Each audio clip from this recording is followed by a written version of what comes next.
ঠাম্মিকে সবটা বলে দেবে বলে ঝগড়া করে বেরিয়ে গেল তেজ। সুখের হলো না বিয়ের পর প্রথম শ্বশুরবাড়ি যাওয়াটা তেজের। প্রথমে তো পাড়ার লোকের অপমান, তারপরে যদিও তাদের চুপ করে পাঠিয়ে দিল, কিন্তু সেই মিথ্যে কথার জ্বালা তাকে তাড়িয়ে বেড়ালো। অতঃপর প্রথমে খাবার প্রতি রাগ করে না খেয়েই বাড়ি ফিরে যাওয়ার সিদ্ধান্ত।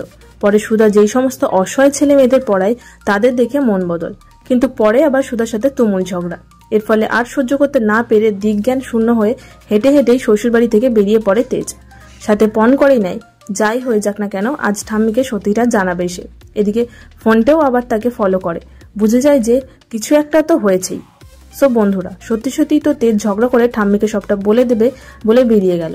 তাহলে তেজ কি সত্যিই জানিয়ে দেবে তার ঠাম্মিকে, নাকি রাগ কমলে ঠিকই ফিরে আসবে সে? তোমাদের কি মনে হয় অবশ্যই জানিও কমেন্ট করে। দেখুন শুভ বিবাহ প্রতিদিন রাত 9টায় শুধুমাত্র স্টার জলসায়। এরকম সমস্ত আপডেট পেতে হলে অবশ্যই সবার আগে আমাদের চ্যানেলটি সাবস্ক্রাইব করে নিও।